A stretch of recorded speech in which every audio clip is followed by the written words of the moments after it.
സുഹൃത്തുക്കളെ, inverter വെച്ചതുകൊണ്ട് current bill കൂടുമെന്നും മിക്ക ആൾക്കാരുടെ ഒരു സംശയമായിരിക്കും. ആ സംശയമില്ലാത്ത ആൾക്കാർ വളരെ കുറവാണ്. കറണ്ട് ബില്ല് കൂടാൻ ഇൻവെർട്ടറിന് കാരണമാകുന്ന ഘടകങ്ങളുണ്ടോ ഇല്ലയോ എന്നാണ് നമ്മുടെ ഇന്നത്തെ വീഡിയോയിൽ പറയുന്നത്. ഞാൻ ബിജു അർജുൻ, BS ഇലക്ട്രിക്കൽ സൊല്യൂഷൻസിന്റെ പുതിയൊരു വീഡിയോയിലേക്ക് സ്വാഗതം. ഇപ്പോൾ ഈ ഒരു വീഡിയോ ചെയ്യാനുള്ള കാരണം, ഞാൻ ഇന്ന് ഒരു വീഡിയോ ഫേസ്ബുക്കിൽ ഒരു വീഡിയോ കണ്ടതാണ്. ഒരു ഇലക്ട്രീഷ്യൻ പറയുന്നു, ഇൻവെർട്ടർ വെക്കുന്നത് കൊണ്ട് നമുക്ക് കറണ്ട് ബില്ല് കൂടില്ല. അങ്ങനെ കൂടണമെന്നുണ്ടെങ്കിൽ ആ ഇൻവെർട്ടറിന് ഉപയോഗിക്കുന്ന ബാറ്ററിയുടെ പ്രശ്നങ്ങളോ മറ്റോ ഒക്കെ ആയിരിക്കാം. അതായത് ഇൻവെർട്ടറിൽ വരുന്ന KVA അറിയാലോ. KVA എന്ന് പറയുമ്പോൾ നമ്മൾ ഇൻവെർട്ടറിന്റെ ആ ഒരു കപ്പാസിറ്റി മെൻഷൻ ചെയ്യുന്നത് VA-യിലാണ്, KVA-യിലല്ല.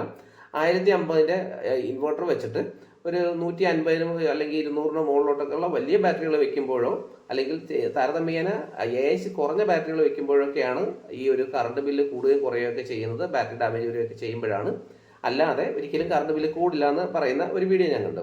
പക്ഷേ എൻ്റെ അനുഭവത്തിൽ ഞാൻ ഒരുപാട് കംപ്ലൈൻറ്റുകളൊക്കെ അറ്റൻഡ് ചെയ്യാൻ പോയിട്ടുള്ളതിലും അല്ലാതെയൊക്കെ ഞാൻ മനസ്സിലാക്കിയിട്ടുള്ളൊരു കാര്യം, ഒരു ഇലക്ട്രീഷ്യൻ എന്ന രീതിയിൽ ഞാൻ മനസ്സിലാക്കിയിട്ടുള്ള കാര്യം, സ്വാഭാവികമായിട്ടും നമുക്ക് ഇൻവെർട്ടർ ഉപയോഗിക്കുമ്പോൾ കറണ്ട് ബില്ല് സാധാരണ രീതിയിൽ നിന്നും കൂടി നിൽക്കും, കൂടുതൽ ആവശ്യമായിട്ട് വരും.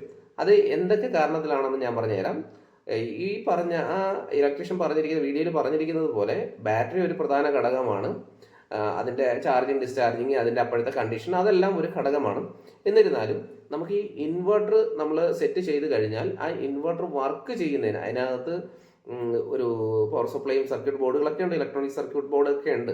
അപ്പോൾ അതൊക്കെ വർക്ക് ചെയ്യണമെങ്കിൽ സ്വാഭാവികമായിട്ടും അവിടെ ഒരു പവർ ആവശ്യമാണ്. അത് നല്ല ബ്രാൻഡഡ് ആയിട്ടുള്ള ഇൻവെർട്ടറൊക്കെ ആണെങ്കിൽ അതിലൊരു 20-30 വാട്ട്സ് മുതൽ ഒരു 50 വാട്ട്സ് വരെയൊക്കെ അത് ഉപയോഗിക്കാൻ അല്ലെങ്കിൽ അത് വർക്ക് ചെയ്യാൻ വേണ്ടി മാത്രം 24 മണിക്കൂറും അത് യൂസ് ചെയ്തുകൊണ്ടിരിക്കും.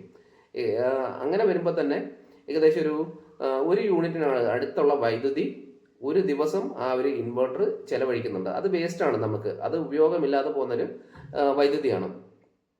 പിന്നെ നല്ല ബ്രാൻഡഡ് അല്ലാത്ത അസംബ്ലി ചെയ്തിട്ടുള്ള ഇൻവെർട്ടറൊക്കെ ആണെങ്കിൽ ഒരു 50 വാട്ടിന് മുകളിലോട്ട് ഒരു 100 വാട്ട് വരെയൊക്കെ അങ്ങനെ നമുക്ക് പാഴായി പോകുന്നത് ഞാൻ കണ്ടിട്ടുണ്ട്. അപ്പോൾ ആ ഒരു വൈദ്യുതി നമുക്ക് ഉപയോഗിക്കാൻ കിട്ടുന്നതല്ല. അത് ആ ഇൻവെർട്ടറിന്റെ വർക്കിങ്ങിന് വേണ്ടി മാത്രം എടുക്കുന്ന ഒരു വൈദ്യുതിയാണ്. അത് തന്നെ ഒരു 2 മാസത്തെ ബില്ലിൽ വരുമ്പോൾ 60 യൂണിറ്റോളം വ്യത്യാസം വരുത്താൻ കഴിയും. ഈ 60 യൂണിറ്റ് എന്ന് പറഞ്ഞാൽ നമുക്ക് ഈ 2 മാസത്തെ ബില്ലിൽ വരുത്തുന്ന വ്യത്യാസം എന്ന് പറഞ്ഞാൽ, എമൗണ്ടിലെ വ്യത്യാസം എന്ന് പറഞ്ഞാൽ വളരെ വലുതാണ്. ടെലിസ്കോപ്പിക് ബില്ലിങ്ങും കൂടെ ആകുമ്പോൾ 50 യൂണിറ്റിൻ്റെ ഒരു ചാർജ് 3 രൂപ 60 പൈസ, അത് കഴിഞ്ഞ് അടുത്ത 50 മുതൽ 100 വരെ അടുത്ത ചാർജ്, ഇങ്ങനെ കൂടി വരുന്നതിനനുസരിച്ചിട്ട് 250 യൂണിറ്റ് കഴിയുമ്പോൾ ഒറ്റ ചാർജാണ് ഈടാക്കുന്നത്. എല്ലാ യൂണിറ്റിനും ഒരേ ചാർജ് ഈടാക്കും. ഈ 8 രൂപ 50 പൈസയ്ക്ക് മുകളിലെ കണ്ടാണ് ചാർജ് വരുന്നത്. അങ്ങനെ വരുമ്പോൾ ഈ ഒരു 60 യൂണിറ്റ് പോലും നമുക്കൊരു പ്രധാന ഘടകം തന്നെയാണ്. അങ്ങനെ നോക്കുമ്പോൾ ഇൻവെർട്ടർ വെച്ചാൽ കറണ്ട് ചാർജ് കൂടുമെന്ന് വെച്ചാൽ ഉറപ്പായിട്ടും കൂടും. ഈ 60 യൂണിറ്റ് പിന്നെ എവിടെ പോകും? അതുപോലെ നമ്മൾ ഉപയോഗിക്കുന്ന ബാറ്ററി അല്ലെങ്കിൽ ഇൻവെർട്ടറിന് വേണ്ടി ഉപയോഗിക്കുന്ന ബാറ്ററി ചാർജ് ചെയ്യണമെങ്കിലും അതിന് പവർ വേണം. അപ്പോൾ നമുക്ക് ഒരു കാര്യം ഓർത്താൽ മതി, ഒരു 150 AH-ന്റെ ബാറ്ററി നമ്മൾ ചാർജ് ചെയ്യണമെങ്കിൽ മിനിമം ഒരു 1.8 യൂണിറ്റ് തൊട്ട് ഒരു 2.5 യൂണിറ്റ് വരെയൊക്കെ ആവശ്യമായിട്ട് വരും ഒരു ബാറ്ററി ഫുള്ള് ചാർജ് ആവാനായിട്ട്. അതിൻ്റെ ആ ഒരു ബാറ്ററിയുടെ 100% നമുക്ക് എഫിഷ്യൻസി ഒരിക്കലും കിട്ടില്ല. ഒരു 70% വരെയൊക്കെ നമുക്കത് തിരിച്ചു കിട്ടത്തുള്ളൂ. അങ്ങനെ വരുമ്പോൾ നമുക്ക് തിരിച്ചു കിട്ടുന്നത്, നമുക്ക് ചാർജ് ചെയ്യാൻ വേണ്ടത് ഒരു 2 യൂണിറ്റ് വരെയൊക്കെ ആണെങ്കിൽ നമുക്ക് അതിൽ നിന്ന് തിരിച്ചു കിട്ടുന്നത് 1.25 യൂണിറ്റ് ഒക്കെ ആയിരിക്കും. അവിടെ തന്നെ നമുക്ക് അത്രയും നഷ്ടമുണ്ട്. പിന്നെ കറണ്ട് ഇടയ്ക്കിടയ്ക്ക് പോവുകയും വരികയൊക്കെ ചെയ്യുന്ന സ്ഥലങ്ങളിലാണെങ്കിൽ അത്രത്തോളം ബാറ്ററിയുടെ ചാർജിങ് ഡിസ്ചാർജിങ് നടക്കും.